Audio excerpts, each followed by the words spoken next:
I'm Kay Bess, and this is the Beehive.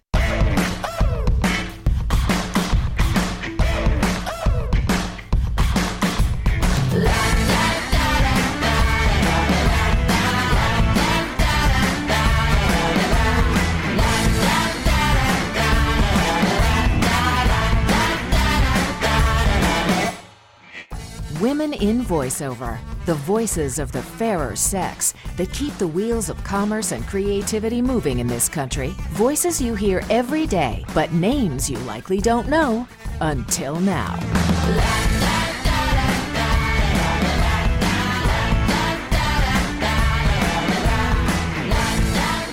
Good day to you, everyone. I'm so happy to have as my guest today in the Beehive, Lynn Wissner. Lynn has over 25 years' experience as one of the preeminent casting directors here in Los Angeles. She is the creator of the Voiceover self-direction app, which is available in iTunes and on Android. And she's the creator of Meet the Agents and Meet the Pros nights through her company, Voices Voice Casting. These are absolutely some of the best workshops to attend in the Los Angeles area, and they virtually all sell out. Lynn has a wealth of knowledge to share with us and has cast some pretty interesting things over the years. So, welcome, Lynn Wissner. I'm so excited to have you in the Beehive. You are known, as I said in the introduction, as being just one of the preeminent casting directors in Los Angeles, and you've been doing this for a really long time, yet you didn't start as a casting director. So how did you step into the world of voiceover? Well, Kay, thank you for having me. Yeah. I was a kid actor. I did a lot of commercials when I was in high school and college, and I loved acting, but I mostly did it for the money to pay for college. I went to UCLA, and so you grew up here in Los Angeles. I grew up in the Valley. My father was a television producer. Oh, I grew up in the business. Okay. Born and raised in the Valley, and I did it mostly again for the money. I had to help pay for college. I also went to Cal State Northridge, so I have 2 degrees. And what are your degrees in? English and broadcast journalism. Oh, fantastic. Yeah, so I loved radio. Yeah. And that's what I kind of wanted to do. I wanted to be a news reporter. But at that time, this was the 80s, I couldn't get a job when I graduated. And about a month after graduation, my parents were kind of like, okay, tick, go get a job. I opened the Hollywood Reporter, and there was a job. It said assistant agent. I thought, okay, well, I've had agents. I know what that relationship's like. And I didn't want to pursue the acting world anymore. I was kind of done with it. So I went for the interview, and it was for being Don Pitts' voiceover assistant at the Commercials Unlimited. Okay, so Don Pitts is, just for all you youngsters out there, Don Pitts is... I call him the godfather of voiceover agenting. Exactly. He kind of started, him and Herb Tannen way back in the days, started the business of being an agent for voice actors. Specifically. Specifically. Yeah. So his clients were, June Foray and Dawes Butler and Orson Welles and Casey Kasem and Gary Owens and, anybody in the 16-year-old Bob Bergen. I mean, anybody you could think of that sort of was in cartoons at the time or a legend in voiceover, those were his clients. And I think, if I remember this correctly, their offices, at least for a time, were at the corner of Hollywood and Highland. Yes, that was actually after I worked for him. Okay. Because when I first worked for him, he was at Commercials Unlimited, which was on Beverly,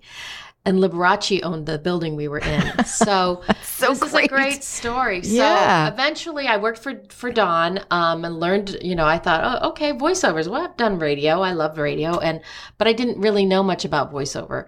So he was so wonderful in that he was very chill and laid back, and he would just sort of let you do what you needed to do. Yeah. So I was running sessions, directing Casey Kasem, and I'm this 22-year-old girl just kind of like, okay, Casey, take one. Oh, that's so awesome. And wow. It was trial by fire, but I fell in love with it. And after about 6 months, he left to go to another agency that was then on Hollywood and Highland. And the owner of Commercials Unlimited, Sonia Brandon, asked me if I would take over the voiceover department. Okay. And, in all my naivete, I'm like, sure, I can do that. Not knowing what I was getting myself into. Yeah. But I did it. That's how it starts, right? I had to rebuild that department because obviously all those people went with him. Yeah. And the one person that stayed with me, the one big star, was Ralph James, Charity James's father, who was the voice of Orson and Mork and Mindy. And he said, I have faith in you. And you can. So I will always forever be indebted to that man. I love him for that. He's obviously since passed. But I worked my butt off, and I discovered Bill Farmer, got him goofy.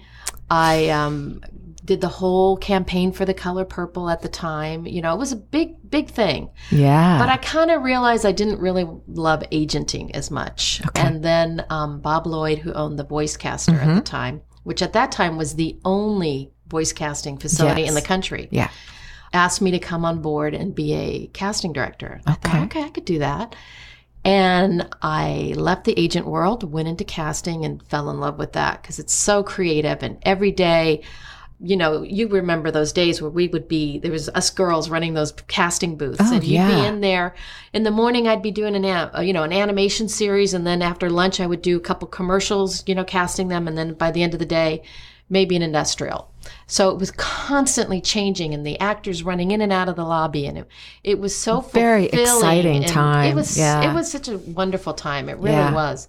And then got to be friends with, you know, so many wonderful voiceover people like you. And really, it filled me. I loved being a casting director. It was so fun. And then after a year and a half, 2 years there, I thought, I could do this on my own. I love the way you think. I could do this. Yeah. I could do this. And I had just gotten married, and my parents were like, okay, we'll give you a loan. And I borrowed $5,000 from my mom and dad. And I opened up my office on Laurel Canyon in Moore Park in Studio City. Mm-hmm. And that's when voice casting was born. And in 1990, been around ever since. That is amazing. Yeah. So how do you go from working at a place like Voicecaster, opening your own shop, cultivating your clientele? I'm sure that you cast for many things, but I'm guessing, and you totally correct me, was the focus on commercial stuff, or was it more rounded than that? Back then, it was mostly commercial because this is pre-internet. Yeah. So all the advertising agencies had was casting directors to get talent. Right. That was, their source. And at that time, the only casting directors in town, voice casting directors, were myself, the Voicecaster, and Elaine Craig. Right. And I was very fortunate because of the relationships that I had built working at the Voicecaster. Mm-hmm. And I did not solicit them because I was very nervous about that. Yeah, sure. They followed me. Okay. And I lucked out, but that's building relationships sure. too. I had to sustain those relationships as well. Yeah. And I had a few agents and some other producers that were so supportive of me and really, really, kind. Because I was also making demos at the time. I was making demo tapes. Jeff Danis, who was with ICM at the time, and now it's DPN. Yes. Sent me all his people to make their demos. I started pro workshops. It was constant. It was pretty heady, but at the same time, just wonderful to constantly be busy. Every day was a different job. And I worked hard. I was very tenacious about cultivating new clients. I would get on the phone. I would solicit. I did marketing. I didn't travel a lot to places because then I had, my children. Some young kids. Yeah. But word of mouth, gets around. Sure. And if you hook up with a really big ad agency like WB Donor was one of my biggest clients. Yeah. And they've got hundreds of producers. Yeah. And that just kind of fed off each other. Yeah. And so it was pretty awesome. So what were some of your approaches to relationship building? I mean, that's kind of a complex question, but I think that little piece for voice actors is always a difficult one, because we think we don't want to sort of appear like we're selling ourselves, but you have to. And it's uncomfortable. It is. Yeah. There's something uncomfortable about it. And yet really genuine relationship building really is that. And then you kind of come along with it, Mm-hmm. So I'm just curious what if you can point to any sort of methodology, if you will. The only method I really had was I was a big letter writer. That was my marketing. I would kind of get the red book and, sort of focus on, okay, I'm going to focus on West Coast agencies. And the Red Book is like the directory of all advertising agencies. Okay. And back in the day, it was like, what was it? Like a 10-inch thick, directory, like phone directory. Again, I would just kind of pick a few agencies and write them a letter and then follow up with a phone call. And it wasn't always successful. And I didn't like doing it. Nobody really likes it. It's kind of vulnerable. And yes. But, I had to do it. I had to help my family. That was my job, is to work and find new work. And I think what helped too is because I had been fortunate enough to cast some really big campaigns. I had that to say, well, we cast this voice, or we did this, or we did that. So, you point to your work. Exactly. Yeah. And as you know, with a lot of advertising agencies, they are very fond of getting who so-and-so had or whatever. So that really worked in my favor. And I was a big fan of the postcard. I would send postcards, Voice Casting just recently cast Chiquita Banana, and have the logo or something. Just something they could see tangible and toss it in the trash. With your name on it. Exactly. Yeah. So I did that. I would send Christmas presents, whatever I could do. And, that's definitely a lost art, I think. The internet has changed everything, and we don't communicate that way as much anymore. But I still do sometimes. Yeah. I mean, I'm guilty of the email, but I think it makes it that much more special if you actually get something in the mail. Yeah, I love getting postcards. I'm a big postcard fan. So, that was my method there. Yeah. And then picking up the phone. And again, I know it's uncomfortable, but I just I would just have those days. Okay, take a deep breath, pick up the phone. You usually would get an answering machine, or does he know what this is regarding? Right. You just do what you got to do. Yeah. So that was it. Yeah. That's fantastic. Yeah. What's the most memorable campaign that you have cast? Oh, wow. One of them that I'm really proud of, there's a few of them, but this one won an award. We were the original casting company for the Chevron talking cars. Oh, yeah. So when that first... I think I remember reading for those. When that first started, though, it was so cool because the ad agency, I was really, really tight with this producer up in San Francisco, and who used to be at Donor, and then he moved to Y&R. See, they all move around, too. Yeah. And he called me and he said, okay, we're working on this campaign, and we don't want actors. Right. They always say that. Yeah. We don't want actors. We want you, seriously, Mary Lynn, we want you to go down to the street and interview people. And we want you to ask them if their car could talk, what would it say? And so I went with a portable DAT player to the Glendale Galleria and just would ask people. And then we did it another day, and the ad people came down, and we were walking around the mall talking to people. Man. And we realized, real people, I just did air quotes there. Air quotes. Real people, because actors aren't real. Exactly. We're not people. No. But real people who aren't actors, right, who sound more real. Yeah. They're a little boring. That's just kind of, well, my car needs a wash and I should put some gas in there and there's no air in the tires and blah, blah, blah. They're just flat. Yeah. So what they did is they took all those interviews and then they went and, wrote them into copy. And then I cast voices for them. And then we did that for several years. That was a great campaign. And then we did it.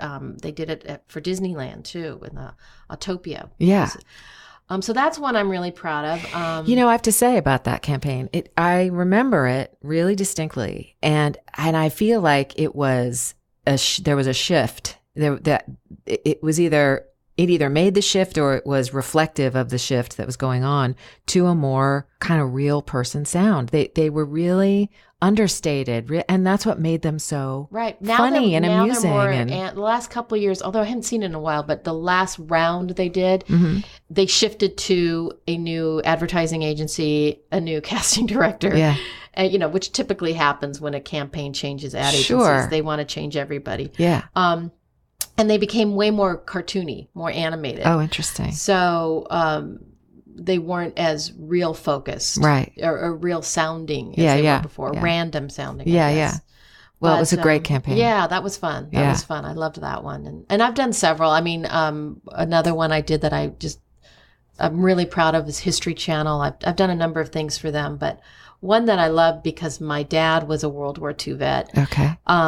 It was this whole series called The Color of War, and it was 13 episodes, and I had to cast about 30 to 40 voices per episode, French voices, German, British, American, and it was all the perspective of how we always see everything in black and white from World War II, but this was all color footage and color photos. Wow. And so the voices were all, reenactments or journal entries or diaries, whatever. So I had to get all the voices for that. And wow. That one I loved. I loved working on that. And I have so many, but those are just a couple of really cool ones I liked. But you brought up something really interesting, which is that, the campaign for the talking cars, they switched agencies, which means they switch everything, right? And I think voice actors go through this thing of, well, I was the voice of blah, blah, blah, and then they dropped me, right? And I think oftentimes we're so myopic that we sort of fail to remember that, no, they didn't drop you. They just changed direction and they changed everybody. Oh, that happened to me on Radio Shack. Did cast the Radio Shack campaign for 15 years. That was Jim Holmes, right? Yeah, I cast Jim. Yeah. And Jim was a good friend of mine. 15 Fantastic years, we actor. all had that campaign. Best campaign, Ever. Financially, everything. And then Radio Shack decided to move everything to Boston. So everybody in LA, including me, Jim, the studio, the producer, everybody was gone. Yeah. And, we were all, that was a good one. But of course, everything changes. Everything changed. And you get it because advertising agencies, it's, the reason they win the account is because they say, we're going to do this, we're going to do that for you, we're going to make it better, new and bigger. innovative. And so they want to start fresh. So I totally get that. That happens all the time. And you get a little hurt, but you can't take it personally. Right. It's business, and you just the way you decide to change your logo or something like that. Or that's how you got the account, was because they switched directions and they directed toward you, Exactly. So it's just part of business maturity. It's the cycle. It's the cycle of advertising True. and all of that. Musical chairs. Yeah. So, who would you say, is there someone in particular that you could look to and say, wow, that guy really helped me shape my career, like really sort of gave me a foothold or put me in a particular direction? Wow. Someone who influenced you. I know there are a lot, right? Oh my gosh, there really are. Like I said, if it wasn't for Jeff Danis, Tom Pinto, and Vanessa Gilbert, and actually Jim Holmes, because we were at the time, we were like very close family friends. Some of these people in my life at the time that didn't encourage me and said, you can do this. Yeah. You can do this. You can open your own place and you're going to be bigger, better, whatever. Yeah. And, I don't know that I would have done it, although I'm pretty scrappy that way. But at the same time, knowing that, okay, I've got some really great people behind me that will support me, it definitely helps. So that, I'm always indebted to those people. And every year on the anniversary of Voices Voice Casting, I send them a little note, like, thank you. Okay, still this is here. our 27th year. Yay, we're still here. But there's certain talent, that I've been friends with all through the years that, are very special to me, not just as talent that I admire and really respect, their talent, but have become friends. Yeah.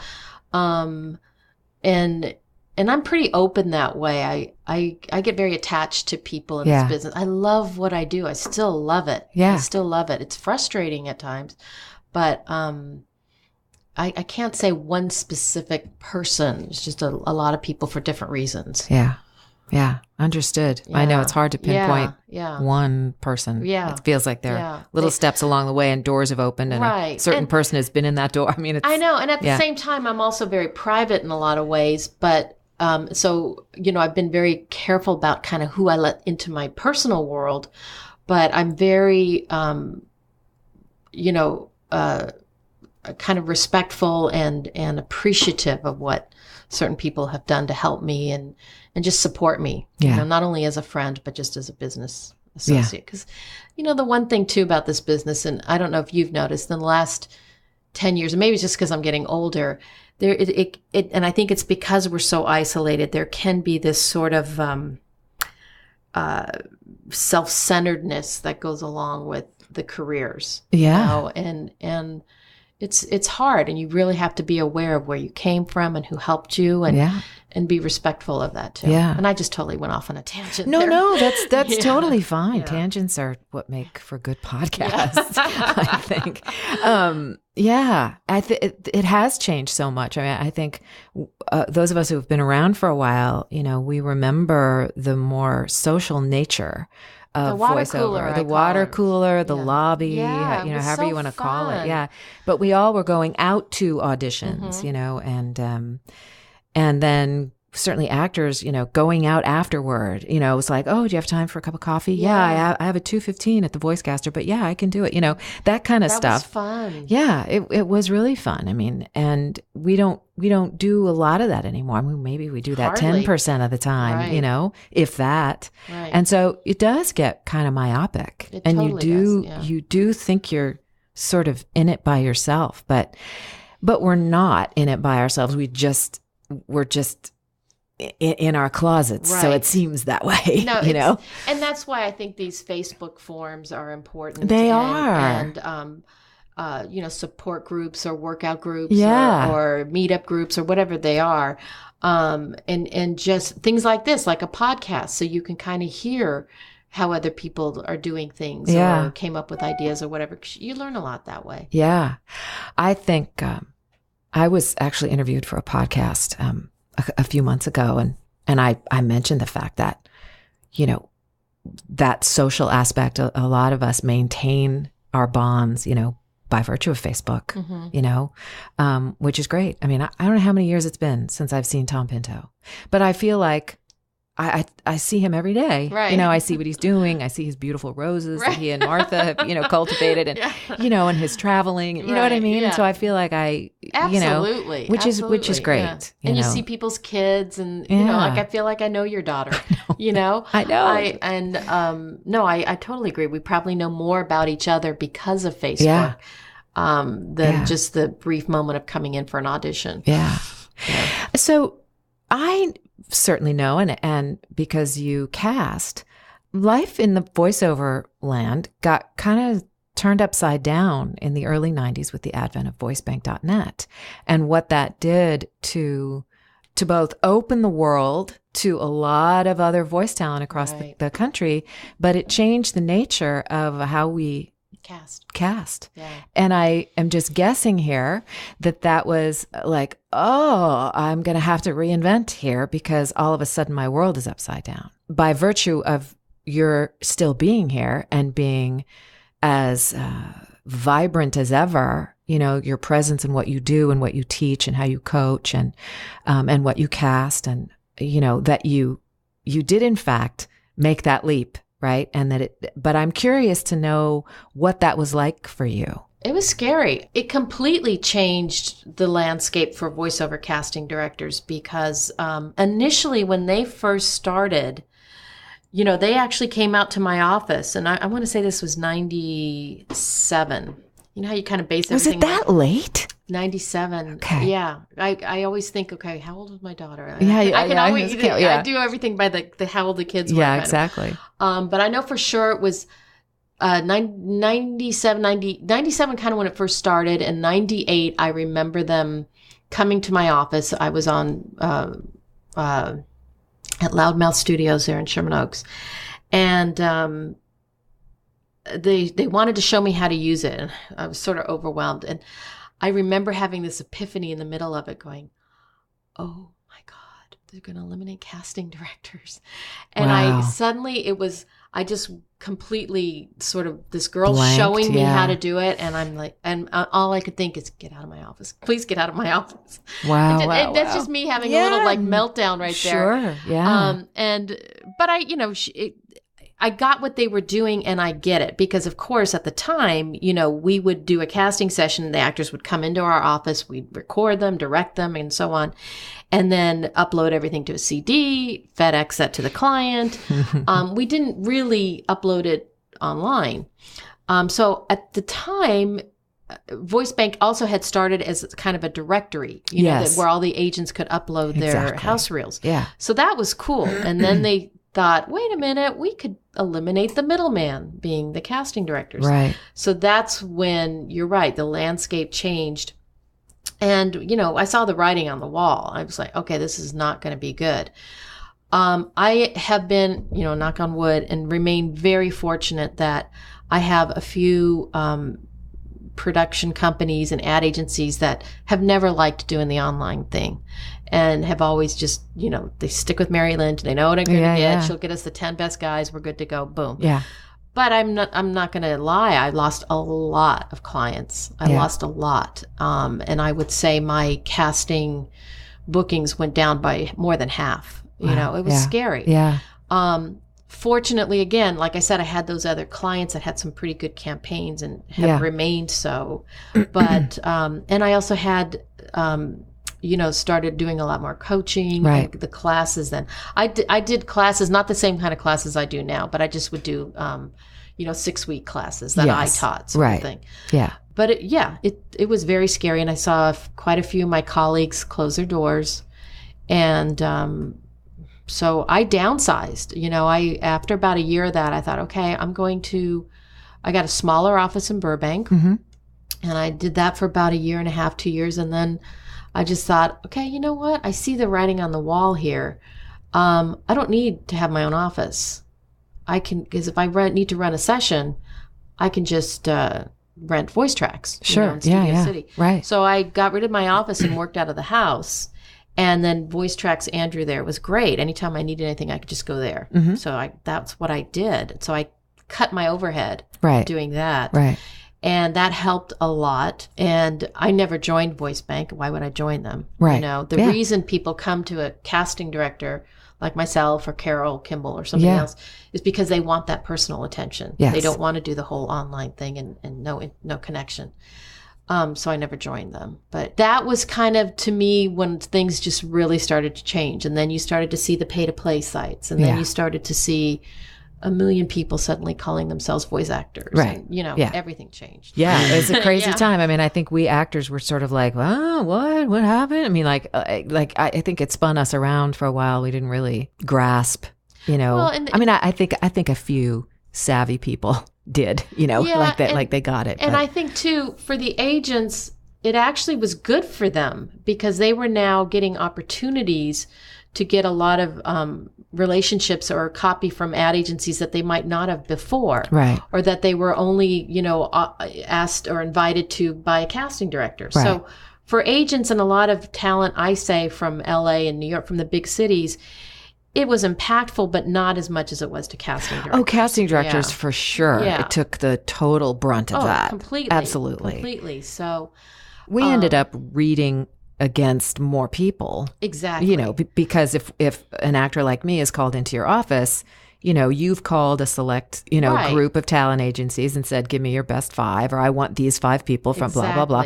So I might be reading against 30 people. So your odds are always going to be much better going to a casting director, which has been and will always be the better advantage for the talent. Absolutely. But it's scary. And now I think for the talent, then they started to feel kind of what we were feeling when the whole floodgates of pay to plays opened up and non-union world, became bigger because VoiceBank was also letting a lot of non-union projects go out as well. Yeah. It was a crazy time. And, you combine that with, that being not too terribly long after the commercial strike. Right. And oh my gosh, it was just, that was a crazy decade. Oh, absolutely. Yeah. It's still a little crazy. Yeah, that's true. We're in it. We are. Any thoughts about the purchase of voicebank.net by voices.com? I have my issues with voices.com. First place, I have my issues with them to begin with because, their name is so similar to my company. Right. But I've had some dealings with them at conferences and things like that. Yeah. And I'll be honest, I'm not a fan. Yeah. Never have been. Yeah. I have a thought in my head, what I think Jeff Hickson was thinking when he agreed to this acquisition of his company. And I don't think he thought of the repercussions. Yeah. I don't think he knew. Yeah. He's a super nice guy. I haven't talked to him in a number of years, but I always remember him being very nice, very kind. I don't know that what they say is going to happen will happen. That's my feeling. Mm-hmm. Interesting times, as they say. Interesting times, girl. For sure. So you are the creator of Meet the Agents Night and Meet the Pros Night via your casting company. And those nights, those workshops, if you will, those happen at Voice Tracks West in Studio City. So tell me about those and tell me how you had the thought to cultivate that. Well, we started it in 2008, beginning of 2009. And it kind of came about because, I would do workshops every once in a while, but there was nobody really doing opportunity, kind of like they would do in the on-camera world. My ex-husband is an on-camera commercial casting director. Okay. So I'm very familiar with that world as well, where you would have a casting director come in or a promo producer. Nobody ever was doing that. Right. And because I have been in the business so long, I have these relationships with these people. I know them. Many of them are my friends. And because of my coaching experience, I would be working with pros and they'd say, God, if I could just get in front of a promo producer and show him how good I am, or if I could just do this. And I thought, okay, I'm going to do this. And so I called all my friends, and I just said, hey, we're doing this night. And you're not obligated for a whole 6-week thing like a workshop. Right. It's a one-night opportunity. Yeah. And you come in and you can, get directed. We either set it up like a workshop environment or a one-on-one type thing with a Q&A first, just depending on what my guests want. So so I would just reach out to, my casting director friends from Disney or Nickelodeon or Cartoon Network, animation directors. I had promo producers, ad agency producers, too. Video game, casting directors and directors, ADR people, you name it. Yeah. So anything that I know would help a voice actor in their career. So if you're somebody that's really into gaming, you come to those nights, it's much more tailored to the talent that way. And then the agent nights, this was an opportunity for agents to get to, see new talent because again, they can't come to casting sessions anymore. Like back in the day, a lot of times agents would just come, a lot of them are my friends, and they would just say, hey, can I sit in on a couple casting sessions? Just to listen to some talent. Yeah. Yeah. A lot of times the talent didn't even know that was an agent sitting behind me. So that was a really great opportunity. And then where else as a talent can you get in front of an agent to learn about their agency or what they want to hear for, a demo or just to get a perspective on every office because they're all different. Yeah. So that's kind of how we started that. And it's been very successful. I feel like they're always sold out. Some of them do get sold out pretty quickly. Pretty fast. You have to jump on some of them depending on who the guest is. Yeah. I do want to point out that we are bonded and licensed, which you're supposed to be by the state of California. Yeah. And we follow the law, the Krikorian law. So, it's all legit and upfront. Yeah. And they are educational experiences. So I do everything by the book. I don't want anybody to get in trouble. None of my guests or agents to feel uncomfortable or nervous about it. So, yeah. I have to say that oftentimes we think of workshops as being for new talent, new talent to come in and sort of get their feet wet and all that kind of stuff. But I have taken your workshops after being in this business for, almost 3 decades because you offered workshops in new areas of voiceover to me. I mean, sometimes a newbie will kind of squeak in there because they signed up and I didn't know them, but then they were just putting themselves in that situation. But we pretty much lay that out on the website, these are opportunities to meet and network with pros, to show yourself off or to gain and glean information from that pro you're going to be meeting. So it is educational, but at the same time, it's career expanding because, it's not the rudimentary stuff, okay, 5 inches from the microphone and now don't wrestle the copy, things that you've already learned, so. Do not wear poplin cotton.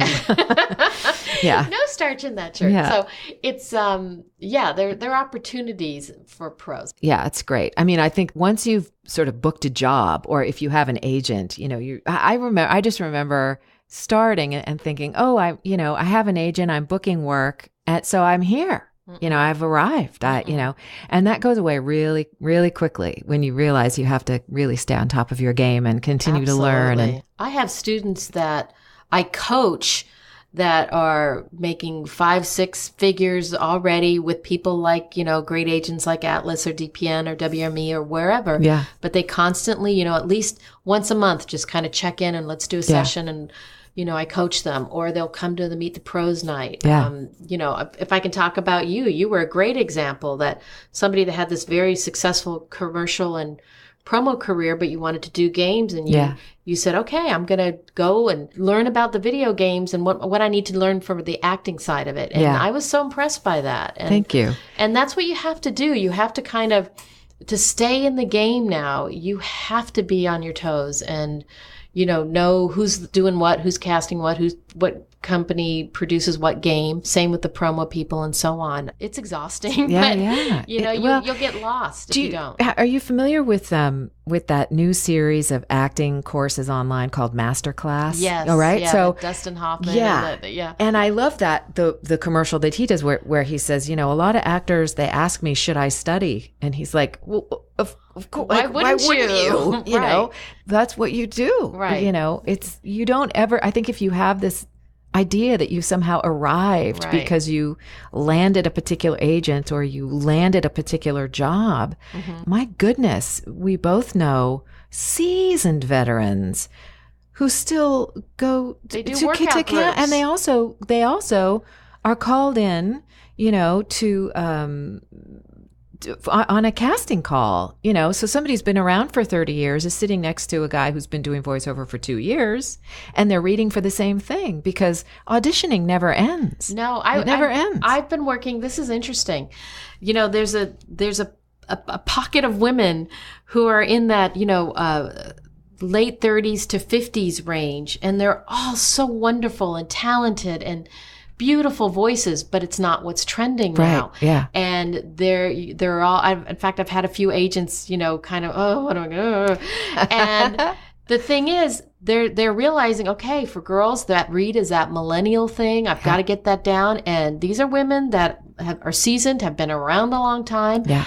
And they call me up and they're help me with this read. Yeah. And they acknowledge what they don't know. Right. And that's where you grow. You have to acknowledge and be open to, what you do and you don't know. So, and also understanding your own voice. True. What your what your capabilities are. Because there's so many people. I mean, that was the funny thing back in the day when everybody was in the lobby. And so, certain actors, probably some would see what other actors were. Yes. Oh, Mary, I could read that too. I could totally do that. Because you don't sound 20 anymore. No, sorry. Yeah, I don't sound 20 anymore. So it's logical to me that I would not get copy. That's for a newlywed. Right. I don't sound like that. I don't think you sounded like that when you were 20. I think that's probably true. Although it's funny because I used to book a lot of moms, young moms before I was married. Right. And then after I had my daughter, I stopped booking them. That's funny. She's not a mom anymore. I know, it's so funny. But now I look at, just given I remember starting and the people that Tom Pinto sort of pointed me to were women like Lynette Meddy and Diane Pershing. Yeah. And I remember thinking, I want to sound like them. I want to read what they're reading. I want to read those sort of wise, very warm but sexy, but sort of, and also knowing. I could read. I want to be able to read for a financial group, talking about, your investments, right? Those kinds of spots. And I'm there, that's what I read on, and that's what comes very naturally to me. Right. And so I think you have to look at the season of your life and both accept it and also realize there's more to learn, So it's interesting though. I think it's the resistance, the resistance to change, which is what ultimately makes a person obsolete, right? It's like change or die. Right? Well, but the cool thing about voiceover that I've always loved is that at the same time, it doesn't matter what your age is, because look at a Richard Horvitz, who still sounds like he could be 18. Debbie Derryberry will never sound right. Yeah, no. So that is the beauty of it, and I think that's why so many of us do love it and get into it in the first place. So there is that opportunity in these wonderful animation actors out there that have such a range and can do anything from a baby to the oldest man in the world. Yeah. So that is the brilliance of this life. It really is cool. Do you think that it's still pretty much like this is a number that's been floated around ever since I started? I'm sure it was before that too, but that the work available for women is still sort of in the 20% range and men 80%? Or do you think that percentage has shifted? It has shifted. It's not equal. Yeah. But I definitely think it has shifted. I've seen it. And at the same time, I've also seen a lot of male or female, Right. And that always tells me the ad agency doesn't quite know what they want. Right. So they're playing both sides of the fence. Yeah. But it's definitely way better than it was when I started in the business. And even I'd say in the last 5 or 6 years. And do you see that in commercial work and promo work and both? I mean, promo is still a guy's game. Yeah. But it's better. It's better. It's not great yet, but it's better. I rarely have ever cast promos. I think I might have cast 3 promos in the last 27 years. Yeah. But I just know from, like my Meet the Pros guests and all my friends that are promo talent. It's better, but it's still not equal. Yeah. Commercially, I think it's definitely better. Yeah, there's more stuff for guys, especially that millennial guy. That's the hottest casting spec right now. Yeah. It's changing. In fact, I even put this on Facebook not too long ago. One night I was watching TV and 5 or 6 car commercials were just one right after the other, and all of them were a woman's voice. Wow. That's was awesome. Like, oh my gosh. I was so happy. I was jumping up and down. That's great. That I had not seen or heard in years. Yeah. So that was really cool. It's getting there, slowly but surely. Yeah. I think when you think about the proliferation of cable stations, right, and how many of them are actually geared toward women, I mean, I think that HGTV, even though it obviously has a big male viewership, it tends toward women, I think. Sure. I mean, that's just... I know more women that watch it than men that watch it. Yeah, for sure. And that's totally not scientific on my part, obviously, but that's just my husband. He watches sci-fi, like that's where his, old reruns of, that's Battlestar Galactica or, whatever. But it's not HGTV. Right. He doesn't watch Love It or List It. Right. Fixer Upper. Yeah, exactly. So I think that plays into it. It's not just 3 networks anymore. No. And it's not just PBS where you could narrate a documentary. Right. There's all kinds of. Well, and that's why. Remember when Lifetime was. Yeah, the thing. But they always had a guy promo voice. And it was always so frustrating. Why? Yeah. So. Yeah, it's crazy. So we are at the time where we're going to play Beehive Roulette. Is that what that what roulette is that? wheel? I know. I actually have a roulette wheel. I know. I was so impressed. Wheel of Fortune. I know. I need a theme song for my roulette wheel. You do. And you sing. Yeah. Well, I gotta come up with something. Cute little ditty. Have a contest. I know, a contest. Write me a jingle. Yeah. The Beehive. So I have this list of questions for which you're going to spin, and there are, as you'll see, there are either 3 or 4 numbers in the little, pie slice of the wheel, right, that you can choose from to answer these questions. And some of them are really silly questions, and every once in a while they throw in one that's like, kind of. Oh my gosh! Okay. I don't want to scare you or anything. No, I'm game. Okay, so here we are. We're going to start Beehive Roulette here with Lynn Wissner. Woohoo! Okay, so you got 10 spins. Okay. So spin away. Give her a go. You got to be bold with it. Oh, that was. Can I do it again? Yeah, you can. Spin. You just said be bold. Not bold. Here she goes. It lands on 13. 13. How many push-ups can you do? Oh God. Probably 8. Okay. That's good. That's fair. Okay, again? Yeah. That was a good spin. Yay. Okay, 27. 27. What song would you like played at your funeral? Oh my God. Okay, well, that's okay. That's okay, because my most favorite song in the world is Shower the People by James Taylor. So that easy one. peasy there. Yeah, or Let It Be by the Beatles. All right, so that's fantastic. Great. Okay. All right. That was easy. Yeah. I got more vigorous on this Yeah. one. Okay, 22. What's the last thing you ate? Oatmeal English muffin. Oatmeal and an English muffin? No, it's an oatmeal English muffin. It's made with oats. Oh, that's great. But it said oatmeal English muffin. That's what I had for breakfast. Yummy. Did you put anything on it? It was peach apricot jam. Yum. No butter. I'm not doing any butter right now. No butter. All right. Trying to be good. Right on. Okay, ready? Yeah.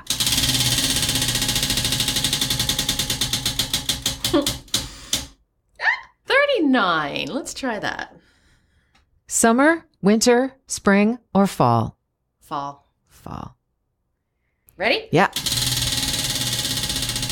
Good spins, I'm man. getting more this is vigorous great. as I we know. go along in those spins. 5. What's your favorite lunch meat? Turkey. Turkey. Oopsie. I sound so boring. No.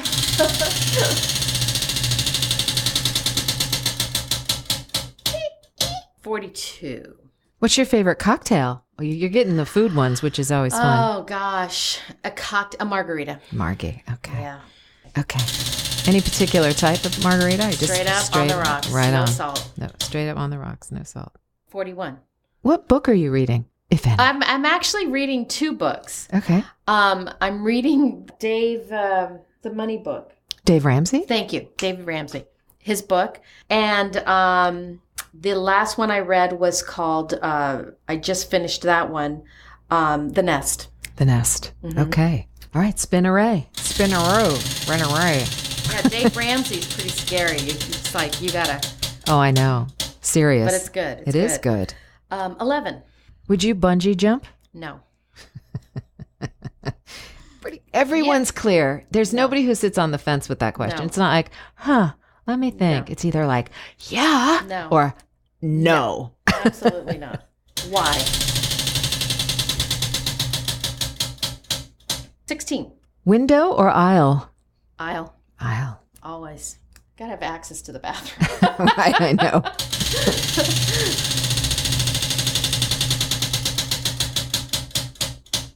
Eight. Do you have a journal? No. That's it. That's all you're saying. okay. But there's one more question for you. Yes. This is the the humdinger. Yeah, this is the humdinger.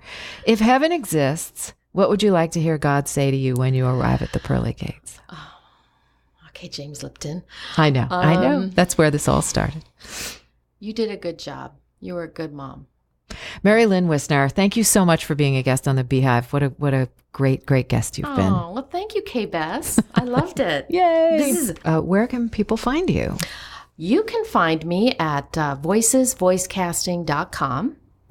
And the app that I have, the Voiceover self-direction yes, app. that I mentioned in the intro. Yeah, yes. that is, you just go to your iPhone apps or iPad or Android, and it's the Voiceover self-direction.